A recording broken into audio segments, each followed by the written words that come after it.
আরো স্মরণ করো যখন তোমরা তোমাদের মালিকের কাছে কাতর কণ্ঠে ফরিয়াদ পেশ করছিলে, আল্লাহ তাআলা তোমাদের ফরিয়াদ কবুল করেছিলেন এবং বলেছিলেন, হ্যাঁ, আমি তোমাদের এই যুদ্ধের ময়দানে পরপর 1000 ফেরেশতা পাঠিয়ে সাহায্য করব।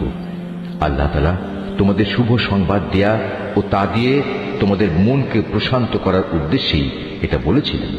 নতুবা আসল সাহায্য তো আল্লাহ তাআলার কাছ থেকেই আসে। নিশ্চয়ই আল্লাহ তাআলা পরাক্রমশালী ও প্রজ্ঞাবান।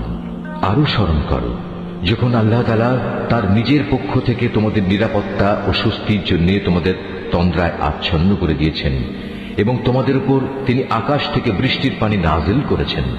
উদ্দেশ্য ছিল এ পানি দ্বারা তিনি তোমাদের ধুয়ে পাক সাফ করবেন, তোমাদের মন থেকে শয়তানের অপবিত্রতা দূর করবেন, তোমাদের মনে সাহস বৃদ্ধি করবেন। সর্বোপরি যুদ্ধের ময়দানে তিনি এর মাধ্যমে তোমাদের কদম মজবুত করবেন। তাও স্মরণ করো যখন তোমার মালিক ফেরেশতাদের কাছে ওহী পাঠিয়ে বললেন, আমি তোমাদের সাথেই আছি, অতএব তোমরা মুমিনদের সাহস দাও, তাদের কদম অবিচল রাখো। অচিরেই আমি কাফেরদের মনে দারুণ এক ভীতির সঞ্চার করব।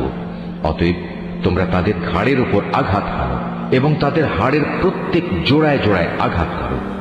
এই কাজটা এ কারণে করা প্রয়োজন, এটা আল্লাহ তাআলা ও তার রাসূলের বিরুদ্ধে মোকাবেলায় নেমেছে। আর যারা